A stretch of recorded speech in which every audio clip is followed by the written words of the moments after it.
Hey everybody, it's Evan again speaking for the ARCASpeak crew as I record part 2 of our AIACon19 podcast that we did live on the show floor a couple weeks ago in Las Vegas under the big red A at the ARCAT booth with 2 other podcasts. So ARCASpeak was represented there, and we also had the Entree Architect podcast with Mark LePage, and we also had the Inside the Firm podcast with Lance Psycho.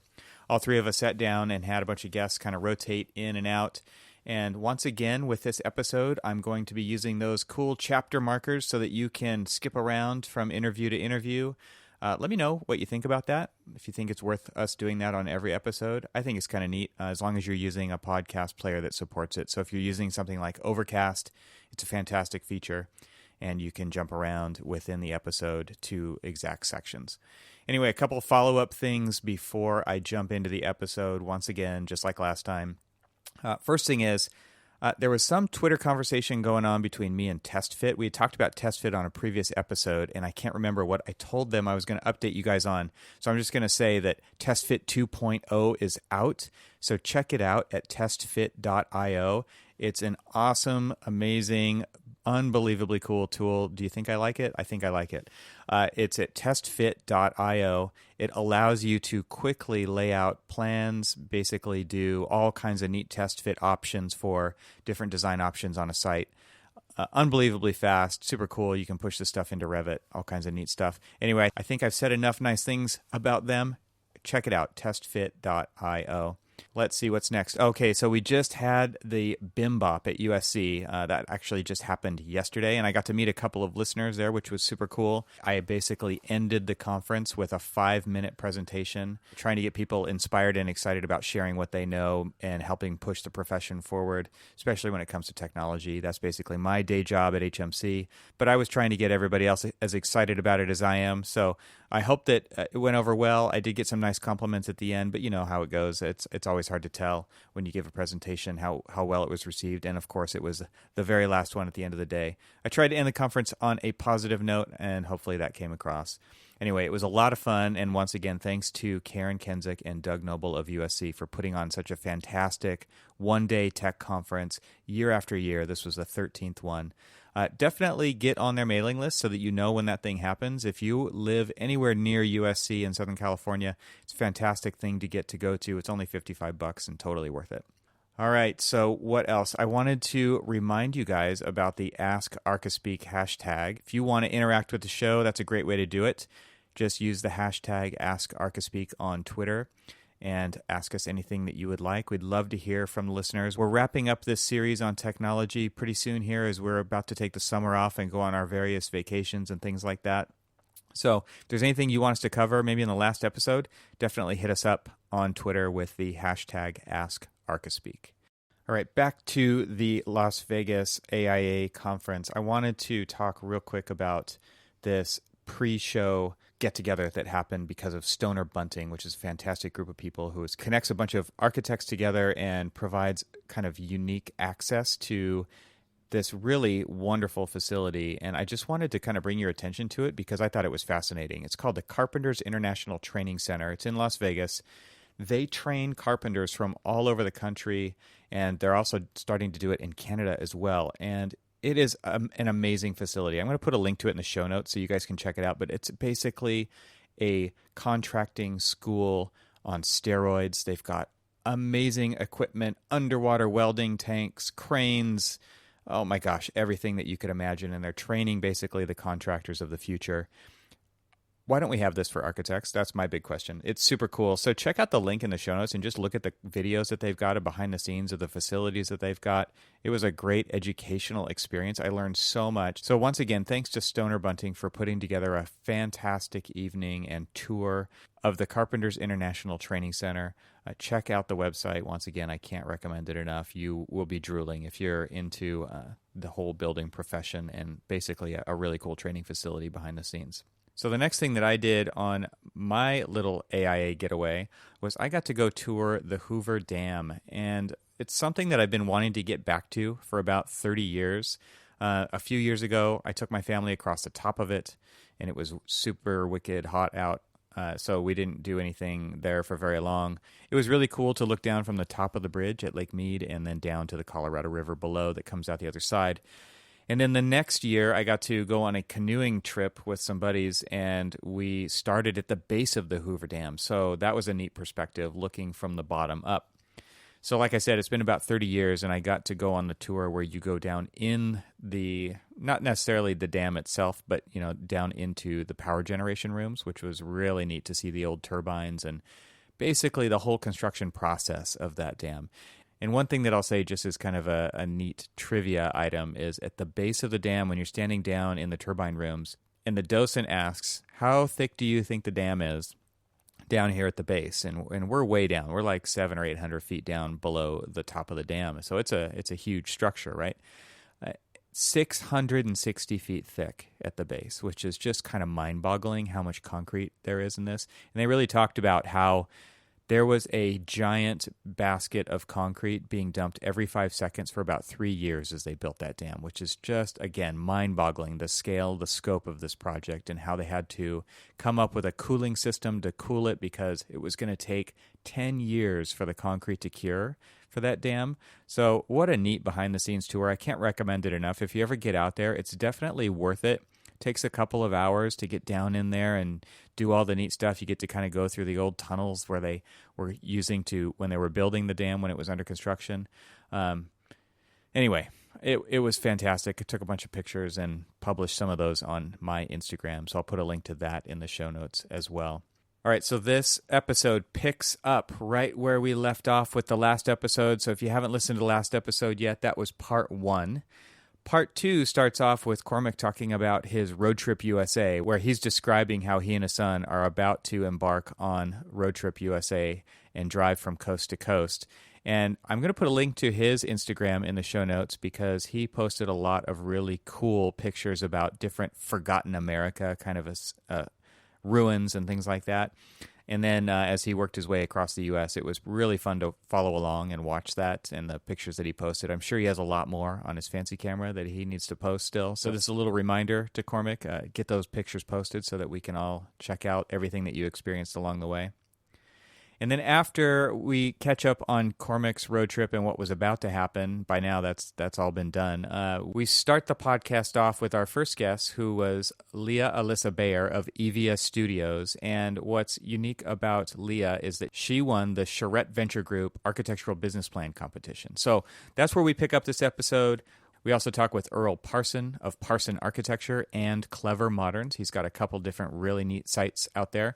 We talked with Bill Janet of ARCAT, Lucas Reams of Trimble Consulting, and also the 060 Accelerator program that they've got running. And then we finish it off with Demetrius Lynch of the Spaces podcast and his small firm, House of Lines.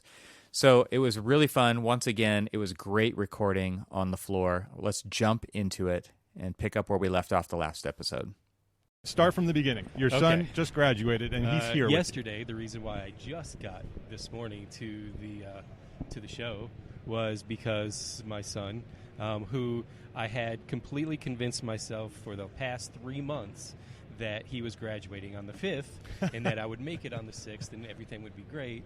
No, it was actually on the 7th, and I had to change at the last minute all of our flight arrangements, cancel the hotel that I had for Evan and I and everybody else. So, so we graduated yesterday. It was amazing. Congratulations. It was emotional. Your first one, right? First one. Yep. Mine's next week. Did you cry? Wow. From high school? From high school. Okay. And I didn't cry. I did get a little misty, choked up, but I was more. It was more of me laughing at my wife for bawling her head off. For, oh, no kidding. For about 3 hours. It was hilarious. But so one of the things that we talked about. So he's not big into hey, let's go to the beach and party and let's go drinking and stuff like every other high school kid who shouldn't be doing it does. He actually just wanted to let's hit the road. We're road warriors. We drive everywhere. And so what we decided to do was he was going to come with me to the show, which he's walking around the floor right now. And he wanted to, basically we rented a car. We're turning it around. We're going to head west, we're going to visit a couple of friends in California and probably see if we can crash at Evan's house, just for a day. And then we're going to meander our way back to D.C. And That's we're awesome. going to go. How long are you going to do this? So I'm supposed to be back in the office on the 24th. Okay. So between now and the 24th. Cool. And it's Yeah. just you and your son. It's just me and my Isn't son. that awesome? That is And- awesome. And it's great. I mean, because what's interesting about it is he got accepted to Michigan State. He's going for film studies. He wants to be either a filmmaker or a screenwriter. And what makes movies and stories better? Experience. Yeah. And so I'm just trying to flood him with things that normally are well out of his comfort zone and things that just are, he hates flying. This was only the second time in his life that he's ever flown, and he immediately got over the fear because we were sitting there and I was like pointing things out as we're flying by, and we're looking at snow-capped mountains in the desert and weird things like that, and he was just looking at it from a future filmmaker kind of perspective, which was amazing.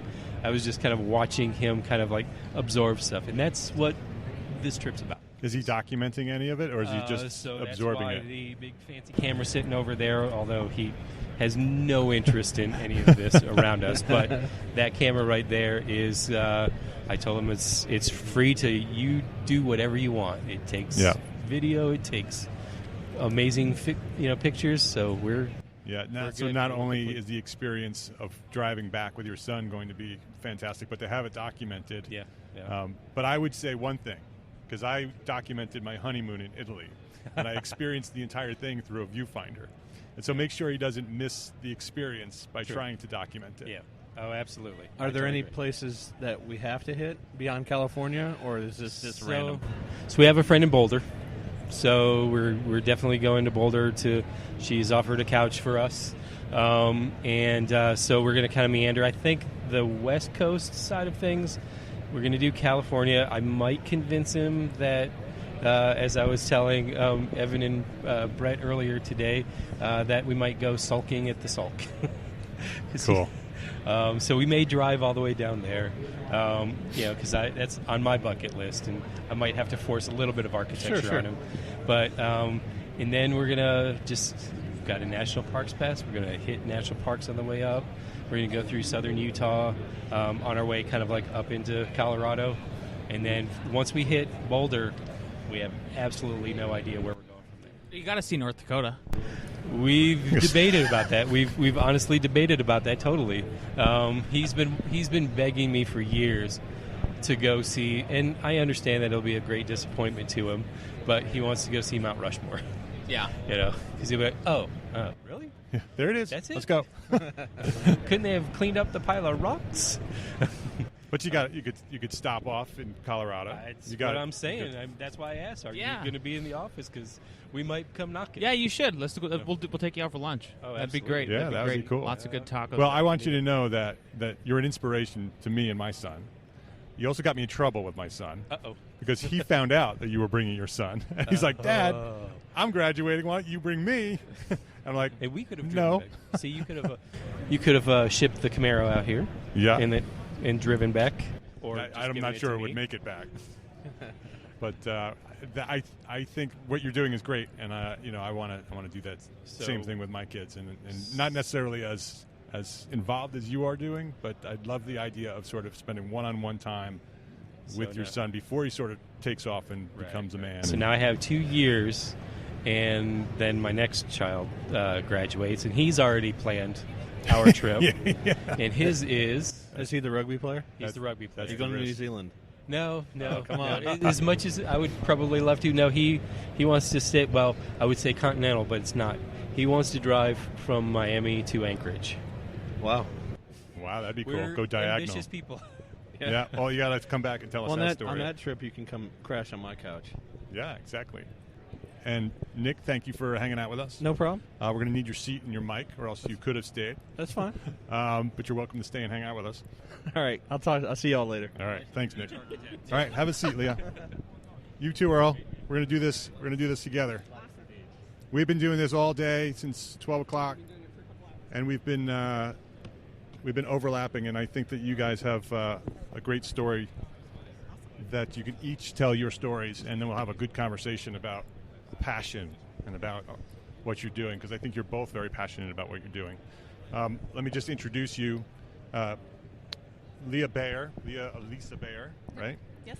And Earl Parson, two architects who are doing some amazing things.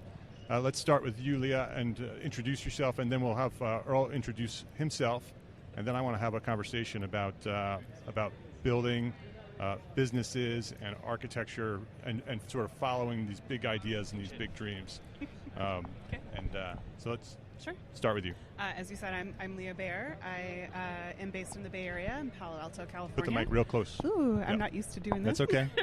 Yep. And just founded my own firm about a year ago called EVA Studio. Currently focused on residential architecture, multifamily, and interested in developing affordable housing down the road. Recently submitted to and won the CVG competition. Right, the which winner is of very the exciting. Charette Venture Group Business Plan Competition. Yes. And now I'm here finally meeting all of these people that I've been listening to for years, so this is very exciting. Yeah, good. So, Earl, what's up with you? I'm Earl Parson. I'm an architect practicing as Parson Architecture, as well as a second kind of sister company I've created called Clever Moderns. And so Parson Architecture is my residential custom architecture practice. And Clever Moderns is a brand that I developed that is focused around support and resources for DIY home builders. And then within that, I've really niched down into the specialization of Quonset hut houses and homes built from this kind of prefab, kind of a semi-prefab system of a Quonset hut and then turning that into a house. And that's where I've really discovered that there's kind of this underserved niche of people wanting to do that and having really almost no resources online to be able to do that for themselves. And so I've been really engaged with building a community around that kind of small bandwidth of an idea, and it's blossoming, and it's a thrill. Yeah, I love the idea, and which is why I wanted you to come on together, of sort of practicing as traditional architects and then having this idea of something a little bit different and a little bit, and you just sort of took that seed and decided, okay, I'm going to plant that seed and where it goes. And so I want to have a conversation about business models, and because you have a very unique business model, Earl, and you have a very unique business model, Leah. So could you talk about how your business is structured and where you are now in that overall model? Sure. And where you want to take that model? Yep.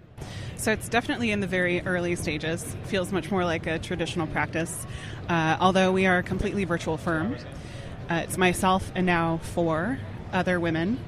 And I wanted to structure a company that was very diverse, both in the people that are there as well as the practices. So the intent is for it to be a design and engineering and landscape and anybody who's involved in that process as part of a core team, but also allow flexibility for them to work autonomously and take care of their own schedules. So interestingly enough, I just met one of my first employees for the first time, who I've been working with for a year, which is such a pleasure. So we're in the very early stages, just figuring out how to work together in that sort of new model where we don't spend day to day with each other. And so far, it's been going pretty well. And so the next step is for me to scale and take on the next portion of the business practice, which is developing. So I have a goal of getting into architect as developer model. And the first development I'd like to be starting in 2023, which is going to come up pretty quickly. And from there, we'd also like to get into research as well as starting a tech component along with that in order to really take control over providing the types of environments that we know architects can provide for people, but don't necessarily always have the authority to make the decisions that we should be including those things for the environments that we're creating. So. Yeah, that's the plan. And Earl, you too, you were part of the business plan competition a few years ago, right? You were a runner-up or runner-up. Yeah, in the 2016 competition, and that's where Clever Moderns sort of was born, and sort of that idea, right? And that was So that was the idea. The idea was more broad, and it was about the DIY home builder. And then the Quonset hut house was a piece of, was one example of a system that could be employed and engaged for that sector, for that idea. And that was one of a few different ideas, but it really stuck because we built our own Quonset hut project, and we bought 3 Quonset huts all in one order and then built them over time. And so we just finished putting the final arches in place on the 3rd building that we bought about 2 years ago. Yeah. And that ended up really becoming this surprise to me that I could develop a community just around that. And now all my clients are people that want a Quonset hut house, and awesome. It's just I couldn't believe that if you had told me 5 years ago I'd be sort of doing this thing. And well, that's why I wanted you guys to come on together, because Leah's at the very beginning. She's right. where you were in the competition with that initial idea for Clever Moderns, and Clever Moderns has evolved a little bit. It's still the same basic idea, but you sort of found the niche within that bigger idea that you can right. focus on, and then take that niche idea and then grow it again. Exactly. And so I think Leah has a very big idea, multiple phase, long-term big idea, and it'll be interesting to sort of see where you end up. Yeah. Because you're starting now, and you've already probably experienced a few unexpected situations where you've sort of planned for one thing and it didn't work out the way you had planned, but it's not necessarily wrong. Mm-hmm. It's just, and that flexibility of plan Right. is really important. And so, have you experienced some of those situations? In the very beginning, I had mentioned that one thing that I learned is that growing and building a team that is multidisciplinary is a challenge, and we'll see if that's still the way that we want to go. That's one of the aspects, because we do have very different ways of practicing and different tools, and so just figuring out the architect's portion in a remote setting is one thing, and bringing on that, we'll see if I still go there. I think also when you are wanting to take on a position of really controlling what you're creating and developing for a community, you may have something in mind of what you think that they need, and then come to find, once you really get invested into a community space, that your ideas of what they might want are completely different. So I fully expect to see that we'll have to shift and change along with what people really want. But it's exciting to have that framework in order to have a goal and still sort of sway back and forth, and know that you're ultimately going towards the biggest picture, which is creating healthier environments for communities. Yeah. Earl, do you have any advice for Leah in terms of when you see those pivots? Because I know you struggled with that idea. I struggled with some things, and so I was reminded recently, and so this is all coming back for me now. Earlier in the year, this year around that time, I was feeling a little bit frustrated and sort of like unsure what the next steps would be. Where do I go from here? What do I grow into next with this? Where am I taking this? And so within the Entree Architect Academy, I'm in one of the small groups, and so we meet weekly and troubleshoot each other's. We have a mastermind group that we discuss, what everyone is going through, and we, troubleshoot each other's issues with life or practice and the way they intersect and all of that. And someone in the small group said, well, you started this with a business plan, and what were your ideas with that? And do you need to just go back to that and like re-examine some? It was sort of just like throwing a glass of cold water in my face saying, you had all these ideas. Why are you now feeling stuck about where to grow this next? Which is why it's so important to write them down. I know. Even though you're not going to end up where you think you're going to end up, but to write them down and have that business plan up front, which is what you exactly both did. So I will say, a few years from now, or a couple years from now, you want to update your business plan as you move forward. But then, when you get enough distance out from where you are, don't forget to look back at the things you wrote. Mm-hmm. Even 6 months ago, a year ago, as you were developing your business plan in the very early days. Because there were things that you had, in the works back then that will come back to you in a fresh way when you've got more of it behind you, a couple of years from now. Right. A little hindsight. So Yeah. when you get to that point where you've built your plan, you're sort of taken off on that plan, and then you find this diversion. There's like you started with Clever Moderns, and then the Quonset hut sort of became an opportunity within that, and you needed to make a decision: am I going to go and become the Quonset hut guy, or does Quonset huts just stay as a piece of Clever Moderns, and I'm going to push forward on Clever Moderns? That I know that was a difficult decision to sort of go in that other direction that wasn't part of the plan. Was it difficult, and how did you sort of get there? I can look back and see that I struggled with it probably more than I seems like I would have needed to at the time. And maybe the idea that I hit on this niche that was really rich and offered a lot of growth within this small little area almost seemed like, is this really a real thing? Because Right. I was growing a community and getting a response that I wasn't really expecting to be as robust as it ended up being. And I mean, it's sort of like, well, it could sound obvious that if you start getting traction in an area of your business, why wouldn't you? Yeah.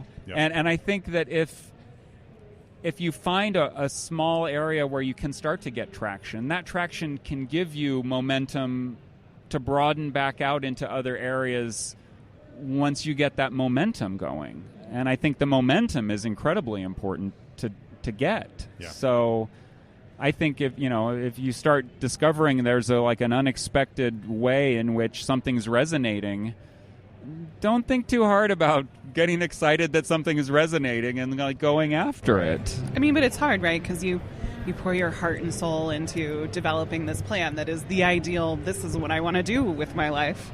And so when you come to find that you've hit a point where You're going to depart from it. Yeah, maybe that's not It's what life is telling you should do. Architects really struggle with sunk costs because Yes. we put so much into everything that we do that Right. it becomes hard to abandon, in air quotes, the thing that we've worked so hard on. And it is, you see it in software all the time, the opposite of that, right? It's like, whoa, that is clearly not working. This is starting Right. to work. Boom. They off call in a it different pivot, direction. right? Yeah. Yep, And they it's call it just pivot. part of tech lingo, and that's how some of Yeah. the biggest companies in the world have Yeah.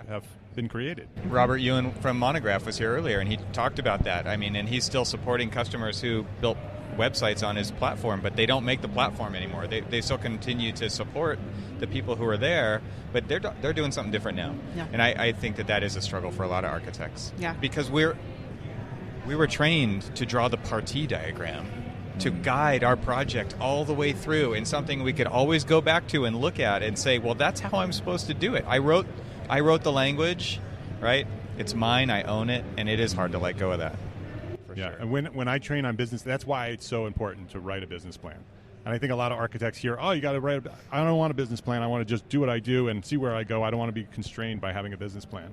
But I think the importance of having a business plan is to have that check, is to develop the top things, the top level things, like your vision and your mission, because those are the things that you can go back to and check yourself.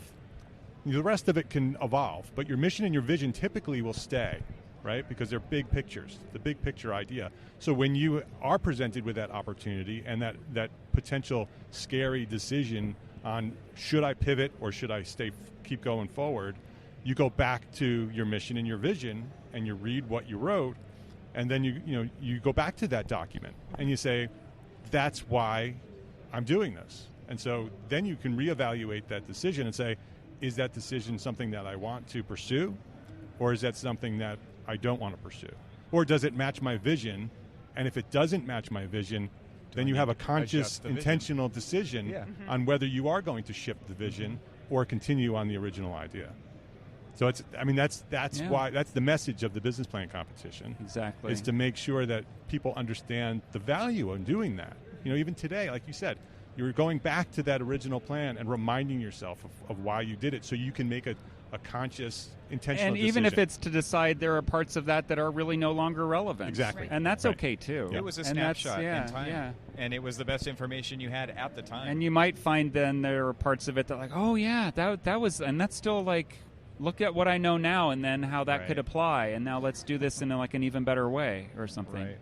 Yeah, and it should be an evolving, living document. Yeah. You know, I think a lot of people think, okay, I wrote a business plan and it's for funding and financing, and the bank wants to see it, but I don't think that's what we're talking about.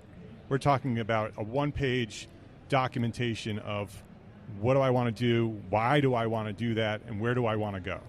So it gives you some structure and some reminder of your North Star. You know, why you're doing what you're doing, so you can make those decisions in a conscious, intentional way. So it's exciting to see where you are now, and maybe we'll have you back in a couple of years. Yeah, it'd be interesting to see where it's gone. Yeah. Yeah, let's schedule Yeah. this right now. Yeah. So we can pull an Earl on you, and you can look back. Well, as part Exactly. of your award, you've received a membership Right. at Entree Architect. So I'm sure I'll And- be reminded to. And when Todd asked me, you know, if I was willing to do that, I said yes. There are 2 levels she can join. She can join the basic membership, which gives you lots of stuff.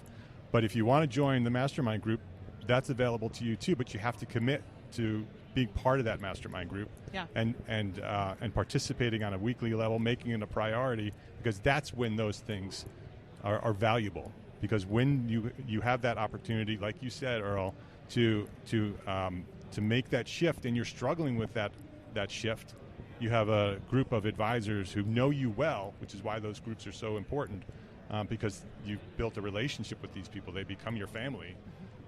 And you can open up and say, well, this is why I'm really struggling with this. This is not just an easy decision here, because there's this, and this, and my wife is got a decision, and my husband's got a decision, and there's other pieces to this conversation that you wouldn't talk to everybody about.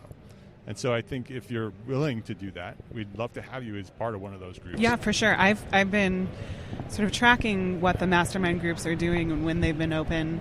I think it's such an important thing to have as part of your network, because I haven't been able to find somebody to talk to or somewhere to go to understand if I'm doing the right thing or if I should be considering something else. There's not really like a community for architectural business owners. But we're it. Right. And so that's why this has been so... But wait. Yeah.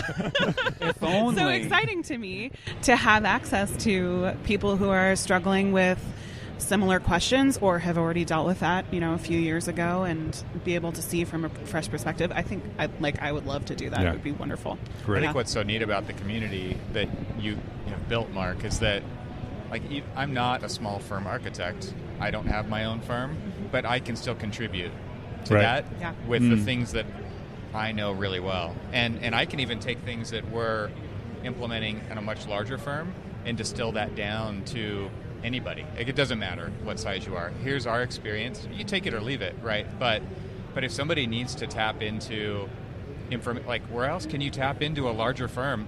Well, it turns out you could do that through social media and a community like Entree Architect, where I'm a part of that, right? Mm-hmm. And so every once in a while I go through there and I'll skim through stuff, and I know old colleagues who I've taught at Cal Poly with who are a member of that group, and they're bringing their small firm perspective and they're bringing their teaching perspective, and it's just a huge wealth of knowledge and so those communities do exist. I think that's what's really cool. Well, and this is also what you're just saying, Evan, is a great example of how when you take your focus and like my sort of thing I keep repeating now is like find your niche and your small little bandwidth of a thing. Yeah. You actually do have an impact beyond that small little niche thing. Totally. Mark's focus is small firm architects. And I mean the definition of that is a little bit open, and you have your way of defining it, Mark. Well, but actually, for me, it's intentionally wide open.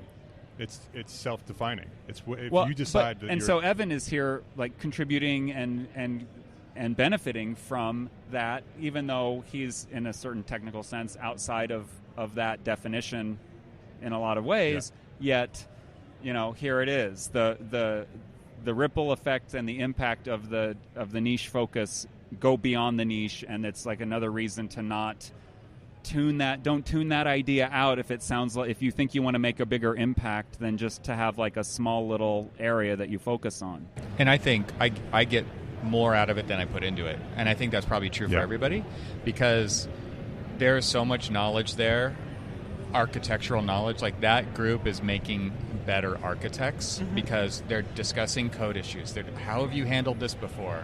And those are things that I don't come up against every day, right? But I get access to it, and it becomes just like I'm the sponge soaking that stuff up. And maybe I'll use it someday, maybe I won't. But it's interesting. It's part of my field. And what's also cool is I just try to leave little breadcrumbs there, and so that when somebody says something, I'm like, oh, they talked about that over there. Go check that out. And I'm just connecting dots for people at that point. And I get a lot of satisfaction out of that because I'm helping somebody. And I had nothing to do with that, right? But I still want to help you. I still want to help you become a better architect. And it's places like that are a repository of information that anybody can have access to unless they don't know about it, right? Yeah. So just tell them about it. Yeah, and I didn't intend this conversation to be an advertisement for Entre Architect, but the community. I mean, I called it Entrepreneur Architect intentionally, not small firm architecture. Right. It's a mindset. Yeah, totally. I was thinking that when Earl was talking earlier. Yeah. It's like I don't fit the technical definition, but I am entrepreneurial. Exactly. Yeah, and you are an entrepreneur architect, and that's true. At all levels. Yeah. The reason that it's become a small firm community is because there was a void there. There was a vacuum there. There was a need for a place where we can talk about business and success and leadership that wasn't being fulfilled by other communities. And so the small firms sort of gravitated around what I was doing very early on, and it became this small firm community. But originally, and still today, if somebody asks me, do I fit in your community? Well, that's up to you. Yeah. If you fit into this decide, community, right? Because are you an entrepreneur and are you an architect? Right. Yes, then you probably fit in this community. And what the definition of entrepreneur is also up to you. Yeah. So if you feel that you're part of this community, then you should be part of this community. Yeah. And I think, a lot of people in that group, you guys I'm sure included, you constantly feel like you're kind of hacking your own business. You're trying to figure out new ways to approach things. You're maybe hacking your business plan that you already made into something different. I feel like I'm hacking the firm that I work in, right? And I'm at a small level, I'm trying to create change in an entity that's been around for almost 80 years. And so, like, I have a small group of people. It's 3 of us, right, who are trying to introduce new technology and create a trajectory that the company needs to go. We feel very strongly about that. So we are kind of a small startup within a larger firm, and it is a little bit of an incubator, but it's kind of self-incubated, right? Because we see this hole and we see that it needs to be filled, and I think that that's going on at many different levels inside of a group like that, right? I mean, it's the reason people listen to our podcast.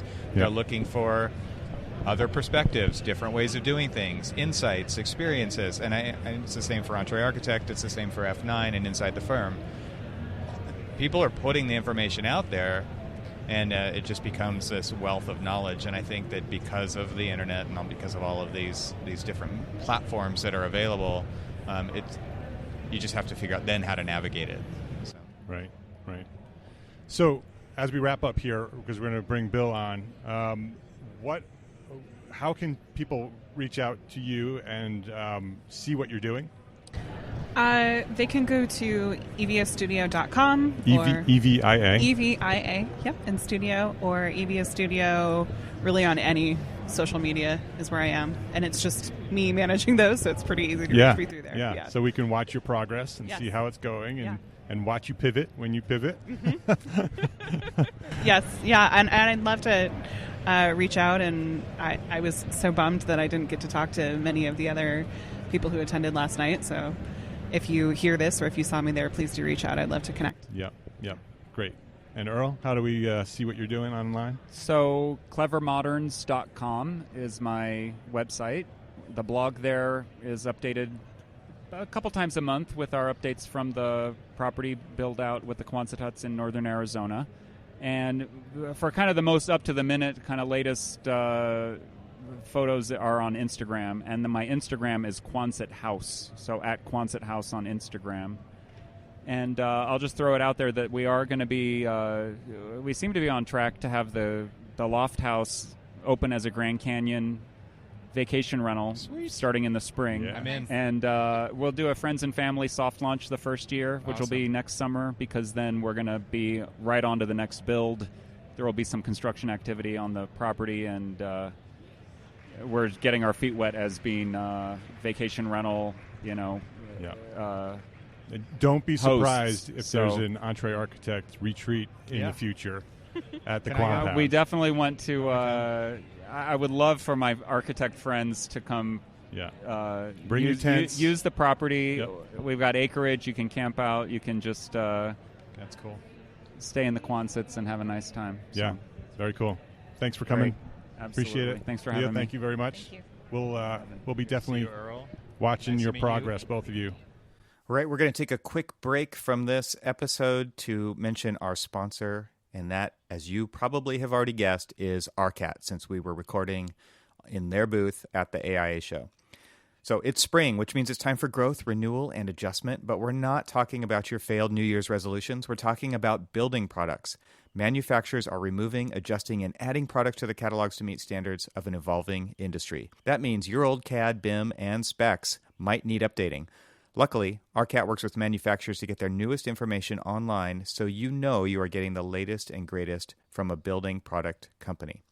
And it was kind of cool during the show. I saw the ARCAT plaque on so many booths. So they really are working with all of the companies that are representing the products and the manufacturers that we work with all the time as architects. Best of all, the data is free for you to browse and download. You don't have to register. They're not tracking you. Check out arcat.com. That's ARCAT.com the next time that you need the latest building product information. All right. Bill Janot, I wanted to have you here to thank you for inviting us here to ARCAT. No problem. Glad to have you guys. So why don't you introduce yourself and what do you do at ARCAT? I'm like the head tech guy at ARCAT, so Put that real close to your mouth. I'm the head tech guy at ARCAT, so if you go to arcat.com and you do a search for vinyl windows and it's crappy, you complain to me. And you're doing a whole bunch of That things is at not your ARCAT. job That's not the only thing you're doing. You have taken the ideas of the architectural community and have built platforms and tools and all kinds of things in direct response to what we need at ARCAT. Yeah, well, our whole goal is to, like what you're saying, is provide tools that are of use to you guys, getting the manufacturers' names and products in front of you guys, so you can choose the best window, the best drywall, the best whatever for your projects. And the manufacturers come to us because they know that we provide those useful tools to you guys. Yeah, and you're a great supporter of all three of our podcasts. Well, actually, ArchiSpeak and Entree Architect, and I've heard through the grapevine that potentially there's a sponsorship for Inside the Firm coming out in the future. Any day now. Yeah. Any day, wow. So I want to just thank you for the years of support. Absolutely. For all of us. But not only just for our platforms, but for the entire profession. You really are a great supporter of the Well, I'm architects. glad we could help. We're Yeah, I always think looking to help the architects. One of the things I've always been impressed with you're at all the shows that I've gone to, right? You're here, whether it's you by yourself at AU that year and we're sketching in VR, right? VRCat, or you're here with a huge entourage of ARCAT red shirts, right?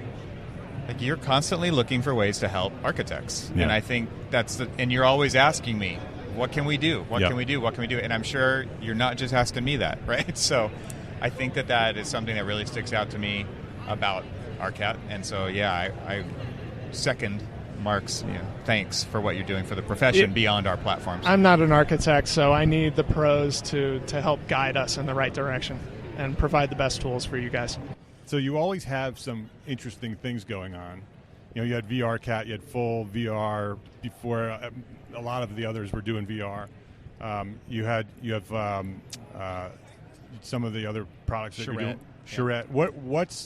What's the thing that nobody knows that you're working on that you Well, can sort of tease us with a little bit? I don't know if it's a whole lot to tease about, but like we've been doing artificial intelligence for, I don't know, 10, 15 years now with the search engine. But now we're starting to work in machine learning in the search engine as well, and getting kind of mixed results right now. One, because I don't know what I'm doing, and two, we don't have enough data. All right. Well, I think it you got turns somebody out that we sitting got next to somebody you who sitting- could help you. Yeah. Oh, really? So hold that thing close. And so this is Lucas Reams, and Lucas is with Trimble Consulting, right? Yes, sir. And the 060 Accelerator, yes. right? And we mentioned you earlier when we were Yeah. talking to Reg and Robert. Previously, Gary Technologies, right? All kinds Absolutely. of high-tech stuff. Yep, yep. So machine learning, AI. Lucas came and lectured in my class about these very things and how they're doing, computer vision, all that kind of, video analysis, all these analytics and stuff. So Yeah, I mean it's a very exciting space to be in, and I think really what we're looking for is how do we put it to work, right? The technology's there.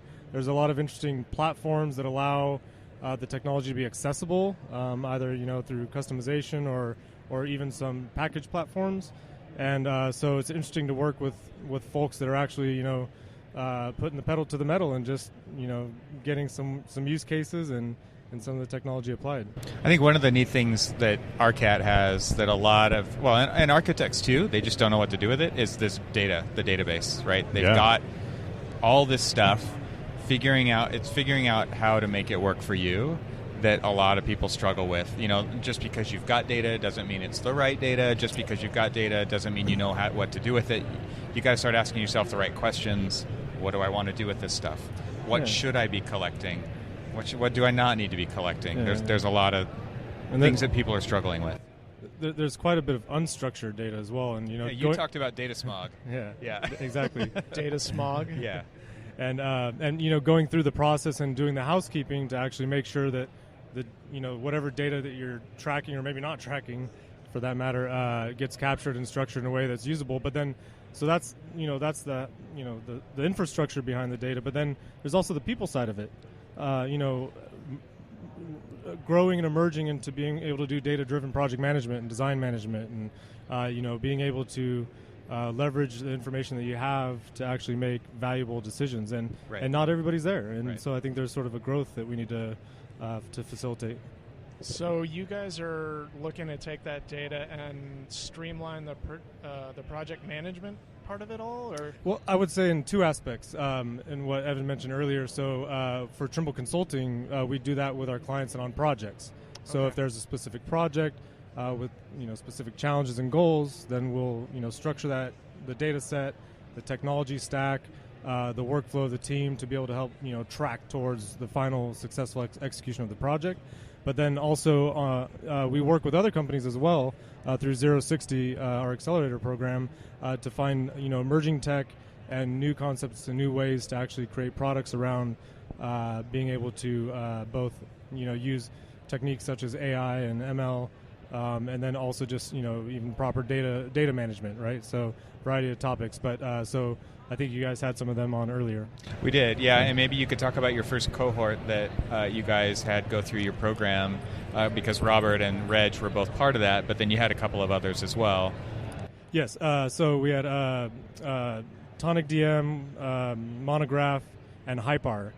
So it was our first cohort, so it's a learning process for us as well. We're excited to have such a powerhouse team around.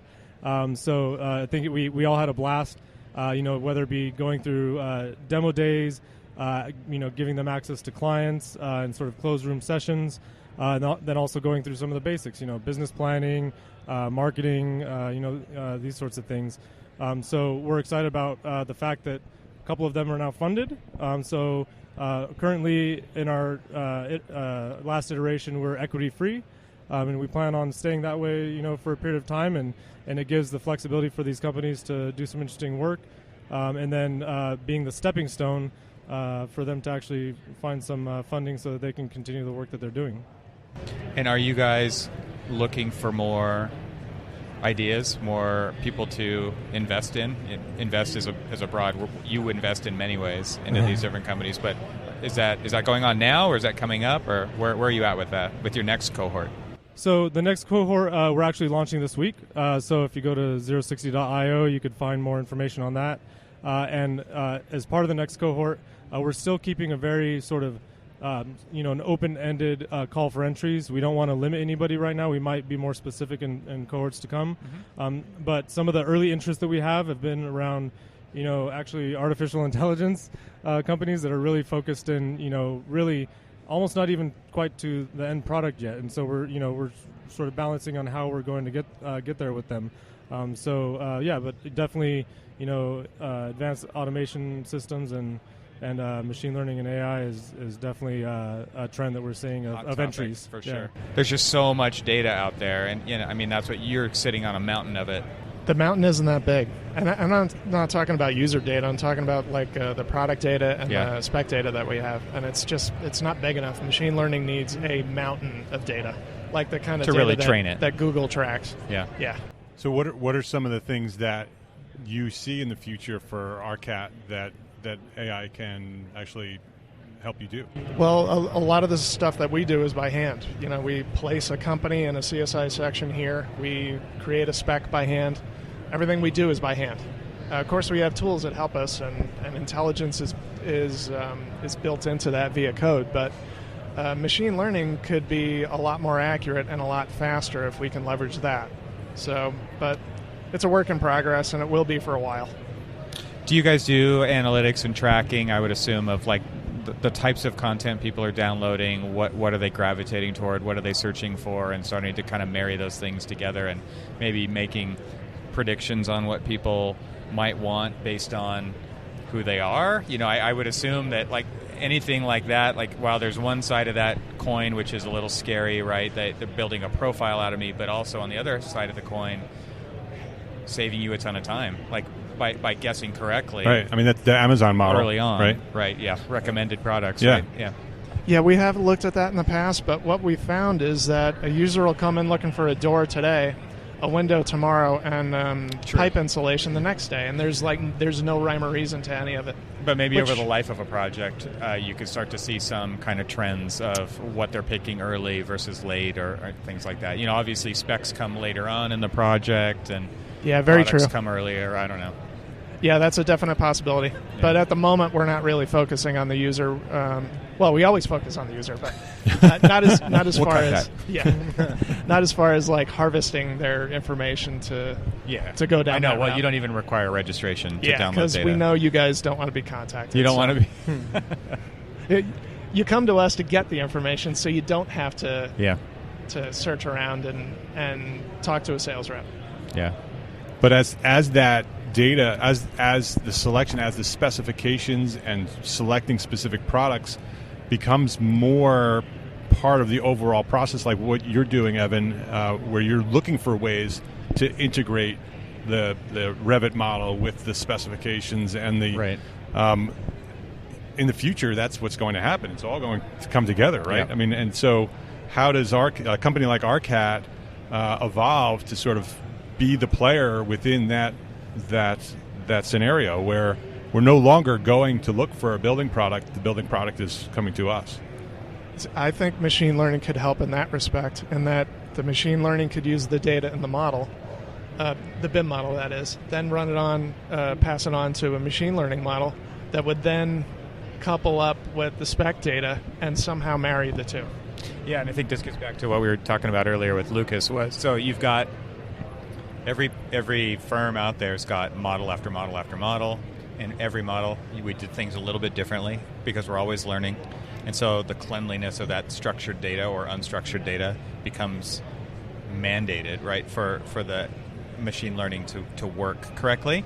But I think maybe you could speak to this, Lucas. I mean, what you're talking about is harvesting data from all the models we've made, which we should be able to do and make those models work for us to make predictions about what we're going to do on future models, to make those kinds of things happen for us or make them a lot easier, maybe remove some of that friction of going to find that particular thing. It's like, well, no, you've always used that thing. Here it is. I could see that kind of thing happening for architects, where the computer's just making recommendations, the Amazon model of certain things, especially if you're a firm like ours that does a lot of like similar topologies over and over and over again.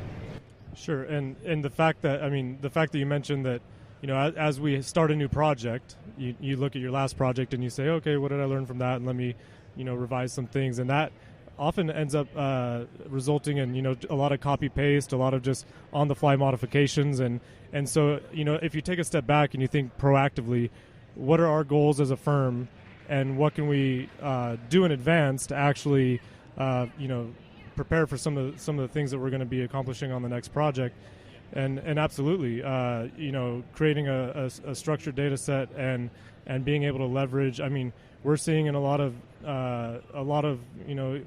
software packages out there that are actually starting to do this, right? They're actually saying, okay, well, based on your last 100 projects of this typology, this size, even to the extent of starting to do some of the work for you, which gets into this whole conversation about, well, is automation taking our jobs away? And that's coming whether we like it or not. Exactly, that's coming. Yeah, and I was mentioning earlier that I even built my career on that, right? So it's building some jobs, right? Yeah. It's just a matter of how we can position ourselves within the industry to provide end value to the clients, which at the end of the day, they want a building. They're not necessarily wanting a sheet of drawings, right? So how we get there is the story that we need to write. Right, and architects have traditionally been afraid of that, of the change in the profession, right? And so we see architects all the time complaining about that they've lost control of the process. They've given the control away over the years. They haven't lost it. They've given it away. And this next change is going to make it even more difficult to do what we do if we don't grab it and take control of it. Because that technology is coming whether we like it or not. It's going to automate the rest of the world. It's going to automate architecture and construction as well. And if we're not at the head of it, we're going to be obsolete. Yeah, projects are driven by technology. That's a fact. It's the only way we deliver our projects. And those that don't embrace that are going to lose. Right. And they can complain about it, but it's not going to change the fact that it's coming. And if you don't be part of it, then you're going to not be part of it. So, Bill, I want to thank you again. Yep.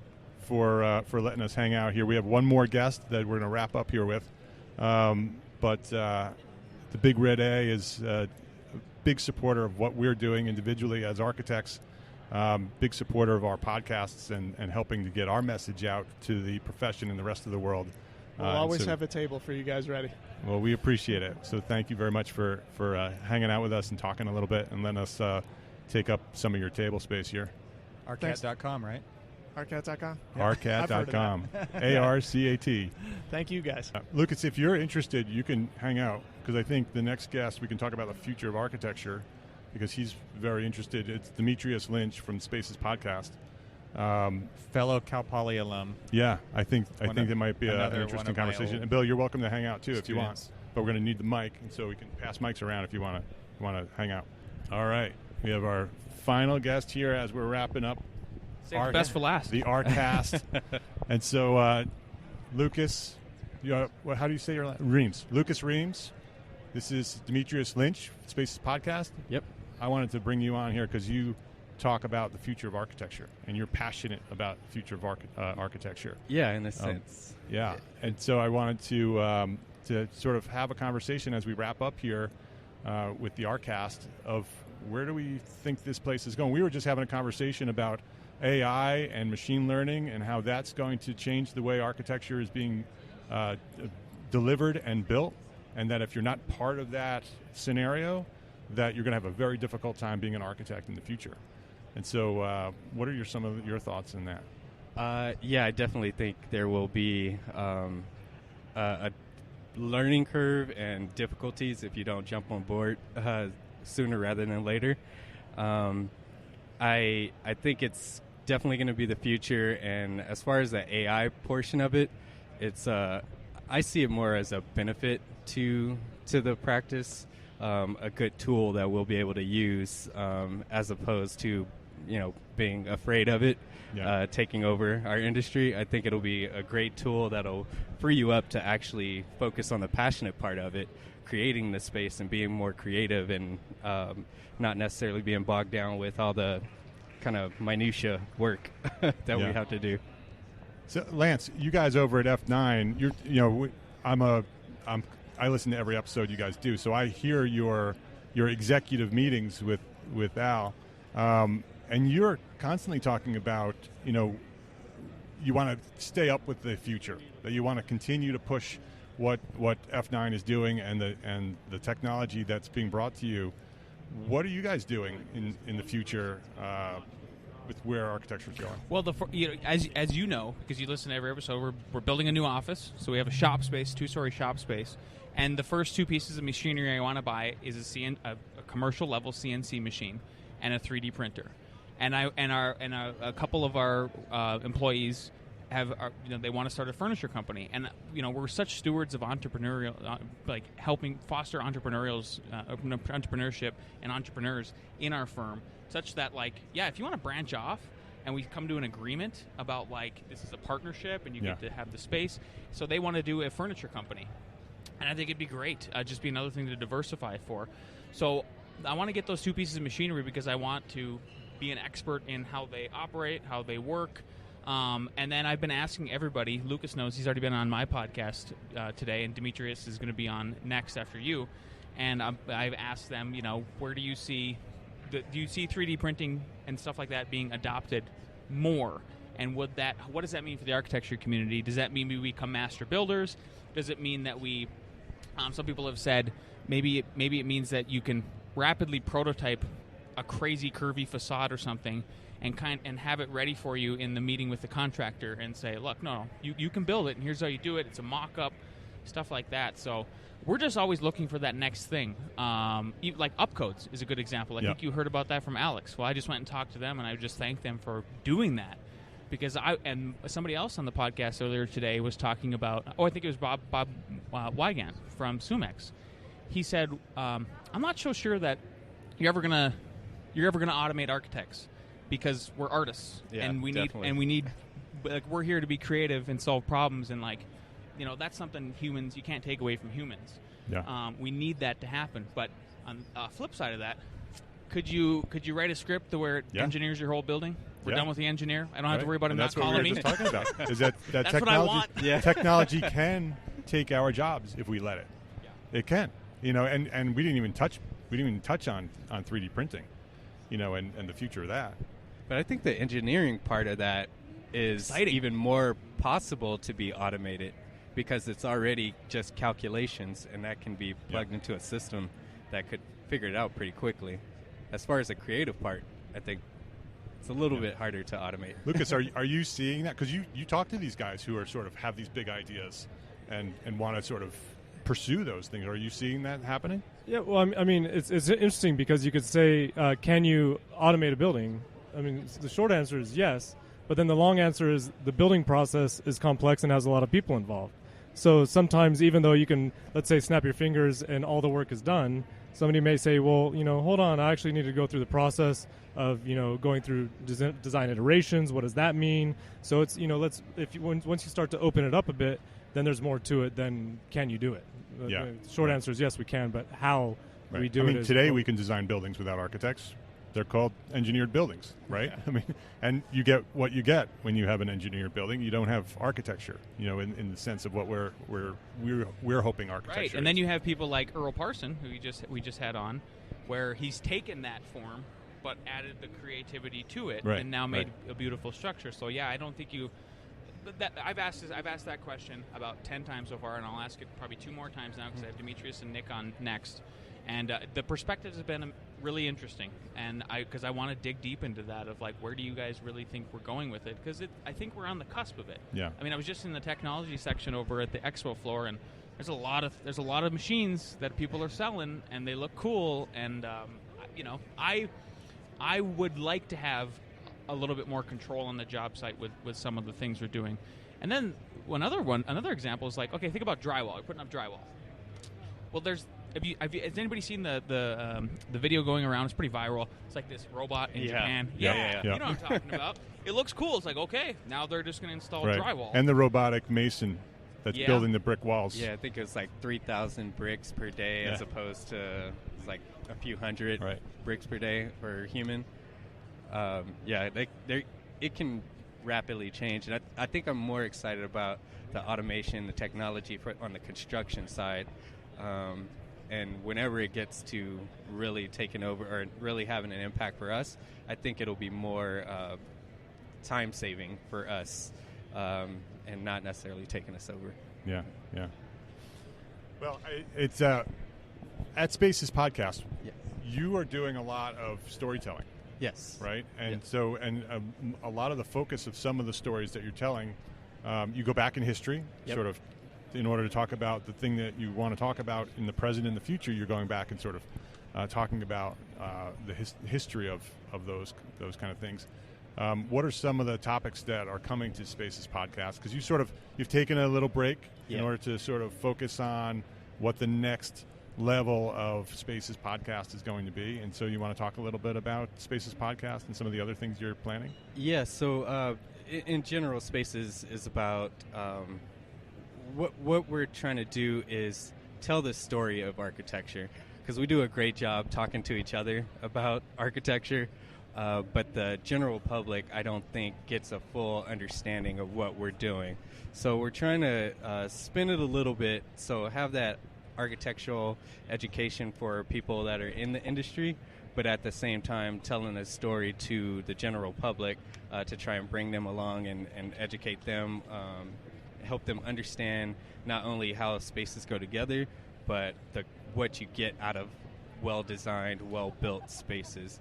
So we give that historical reference, tying it into things that happen throughout society, history, and to society, and all the different things of how government played a role, how finances or the economy played a role, and then we kind of come forward to the future and discuss what's on the cusp, what's coming up, like the robots laying out drywall or the or brick or whatever the case is. Talked with a company that has a treadmill and other fitness equipment that generates electricity. And what are the possibilities of that if you have an entire gym like a LA Fitness that's generating electricity from everybody that's using it? We've talked about all the different forms of housing, multifamily housing, single-family housing, all the different elements of that. So we've taken this break to kind of refocus and restructure a few things, but coming back, and we're going to start with a look at architecture and give sort of a,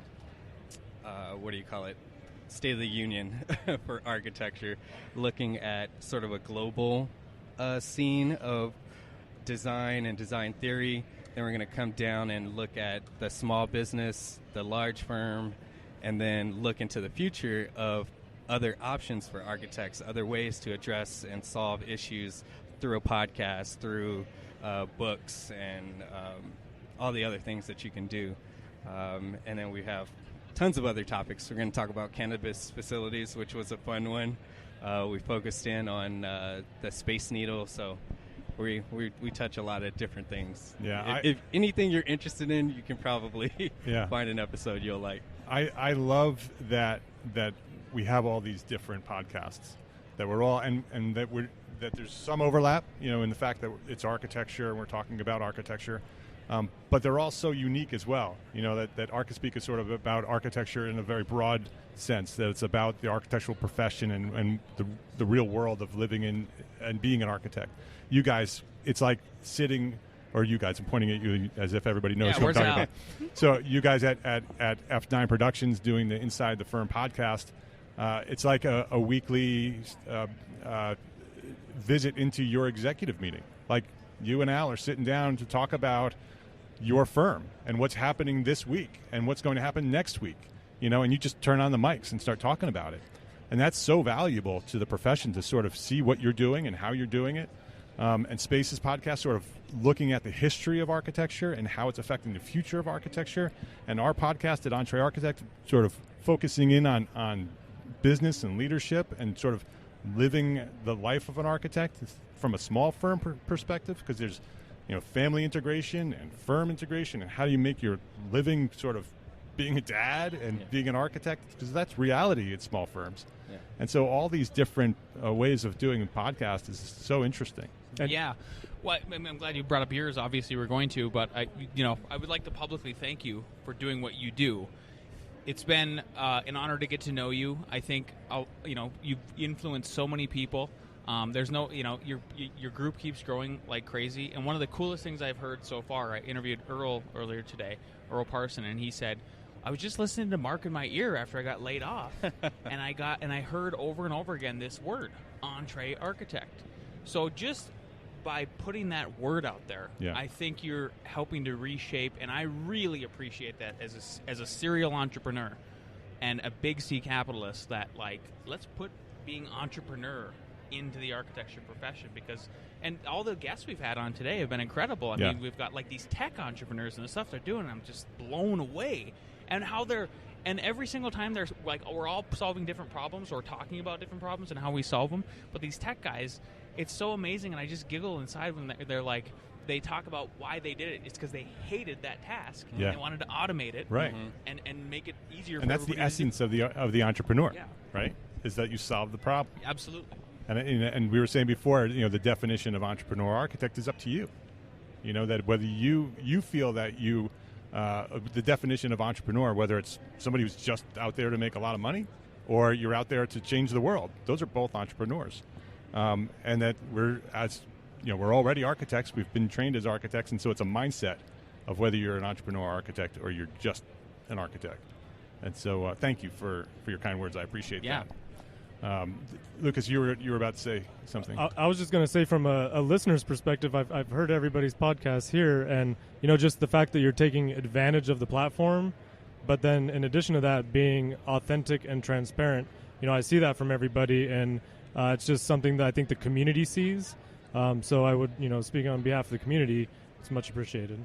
Thank you. Well, yeah, and think about before Mark had his podcast, or I had mine, and everybody, and I feel like the profession was really closed up. I mean, that's one of the things you try to push over that was and a over major again, mission of mine. Yep, was let's share, because there's plenty of work for us, for it to go around. I think that was the big scare and everything. So, I think it's a really incredible time to be doing all the, to be involved in this community and learning and listening, and everybody's growing and doing cool stuff. Yeah. The more we share, the more we're going to all grow. So that's been a major part of what personally, why I, started what I wanted to start. Because I wanted to share everything I knew, but I wanted to inspire the rest of the profession to do the same thing.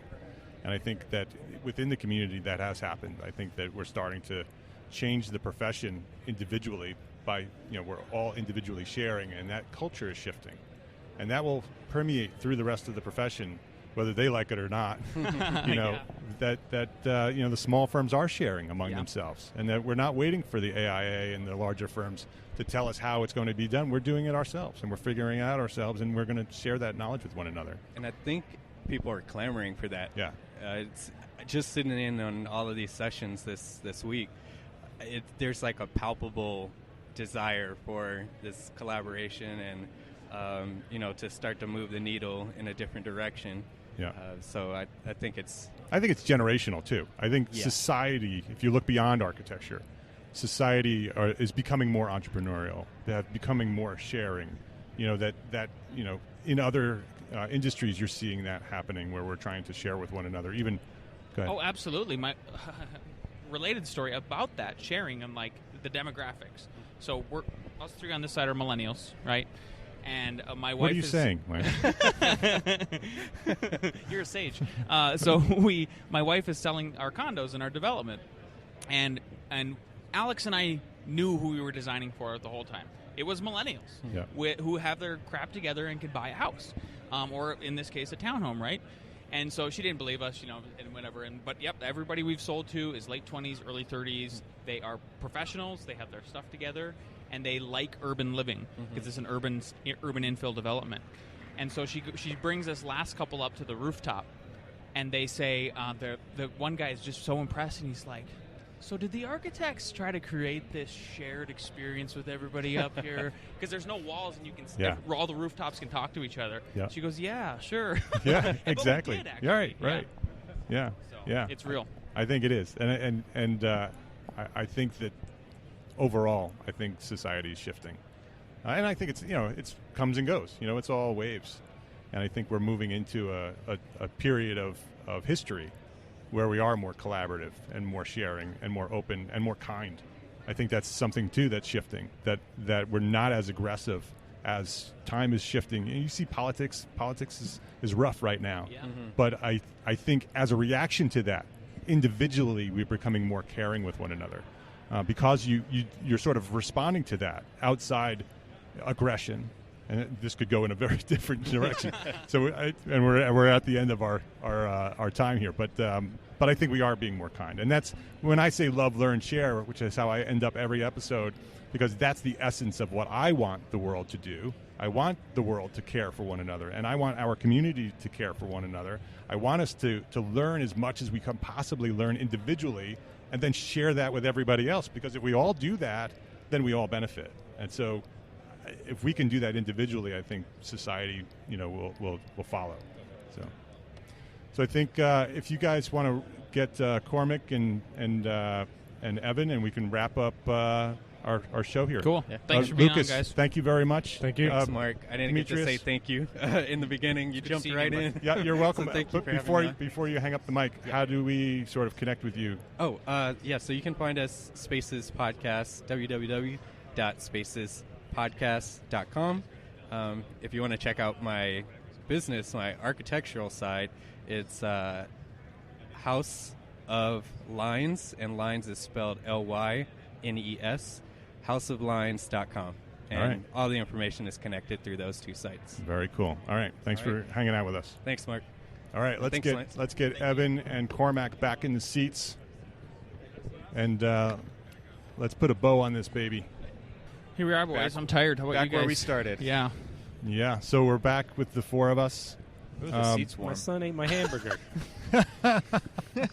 Just told him he could eat the fries. He ate the whole thing. There you go. I was watching him. I thought it was his. So, I think this has been really valuable. I think that bringing the three podcasts together has been great. And first, I want to thank Casey and Bill at RCAT for introducing the idea to us. They were the ones that brought this idea to us, and the fact that the three of us, the three podcasts, could come together and do a show where we bring in other people who are doing pretty cool things in the profession and have a great conversation. I think it worked out pretty well. I was a little nervous on how it was going to work in terms of overlapping all these different people. But we're architects, and we figured it out. Yeah, we exactly. Did. We did. I thought it was really cool how it was organic, and we would pinch hit and go around and go get lunch or whatever and come back. And Mark, you nice. had the brilliant idea of overlapping the guests. That was on fantastic. the fly. The first guest came, and the second guest was up, and we're like, all right, we're going to do this. We're just sit down, and we'll just do one continuous thing. It was great, too, because, I mean, a lot of them had a lot of intertwining things to talk about that, just kind of showed the future of the practice, which I thought was fantastic. Yep. So I think that the audio from this is, we're going to share it among all the podcasts, but maybe we can wrap up just by talking a little bit about each of our podcasts because it'll be on the other shows. And so maybe we'll do a little pitch of our own and talk about how the podcasts are set up and how people can listen. So, Lance, you want to start? Sure.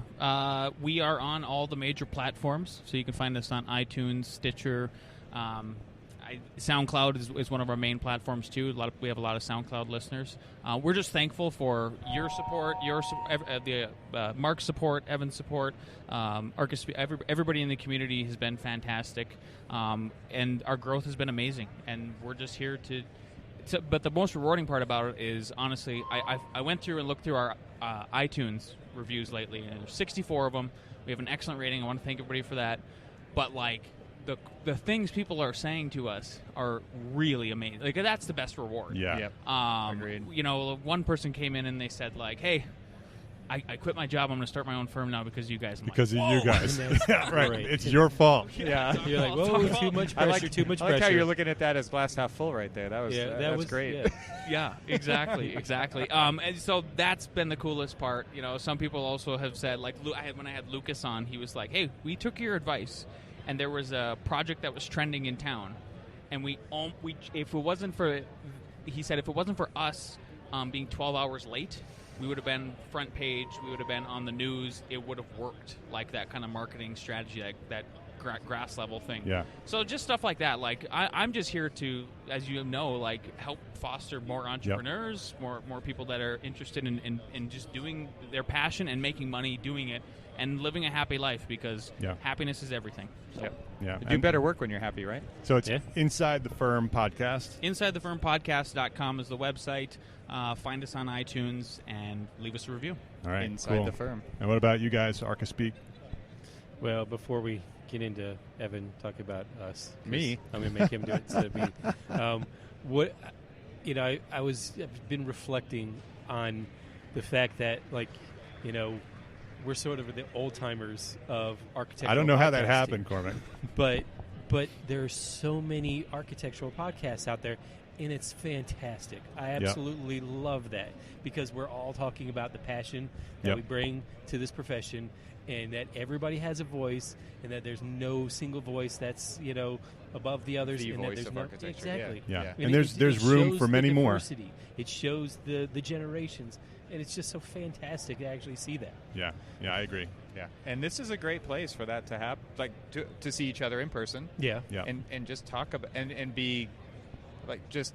It's nice to tell people that I appreciate your show. Right. I like to Absolutely. tell other people that, and I hope that that sentiment is out there. That people, our listeners, understand that. I don't see this as a competitive thing at all. Yeah, no. I mean, not this at all. is really about sharing experiences. Right. And if people gravitate to one more than the other, perfect. Yeah, right? and that's Because one of I the don't- reasons why we wanted to do this, Yeah. is so we can come together and share. It honestly feels like it's kind of like this, like audio mentoring, across the entire country. I mean, and it's just like everybody has a voice, and it's so cool that everybody's unique experience is helping enrich the damn profession. Yeah. Cool. All right, so ARCASpeak podcast, we're in our 7th year. Yep. And we're doing a season about technology and how it's changing the profession of architecture. I think we talked about a lot of that today. Yeah.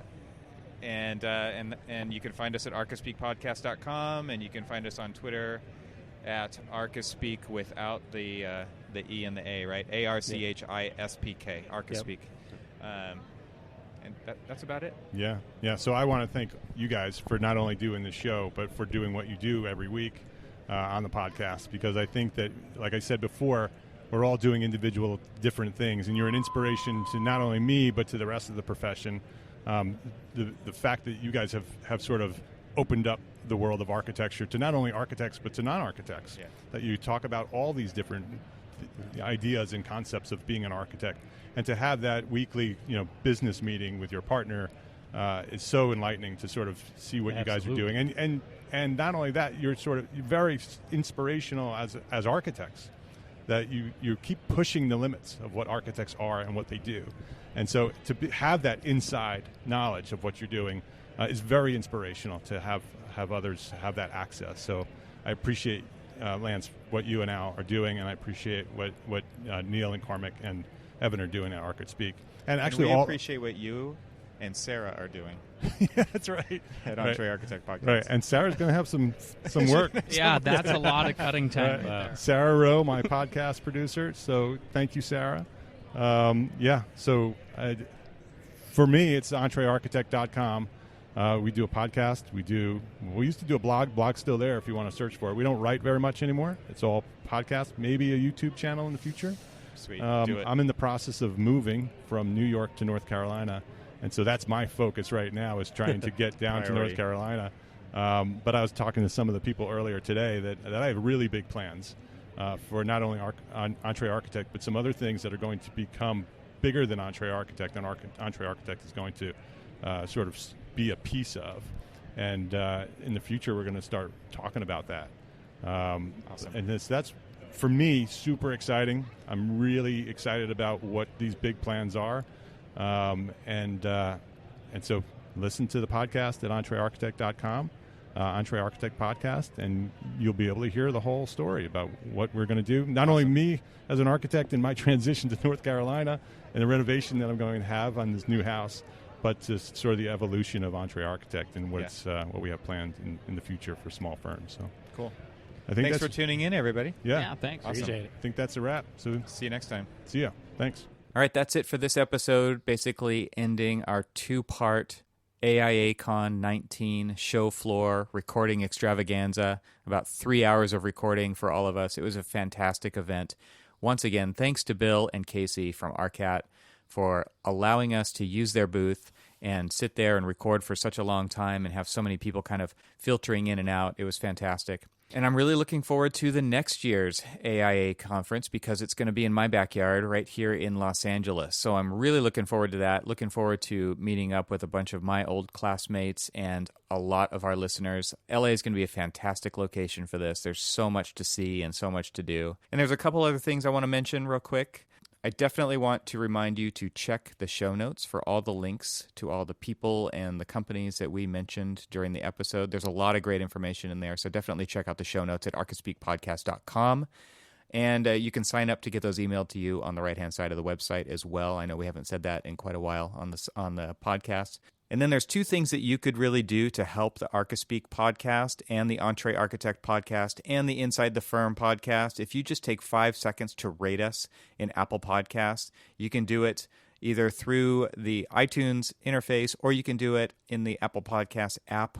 And then if you're using a podcast player like Overcast, go ahead and just give us a star. That really helps recommend our podcast to other people, and that would be awesome. And then the second thing is just share our podcast with one of your friends. That would be awesome if you could do that and help spread the word that our podcasts are out there for people to listen to and enjoy and interact with us on a professional level or on a personal level. That would be really cool. So again, arcaspeakpodcast.com. You can also find us on Twitter and Facebook. Thanks for listening, and we will see you in the next episode.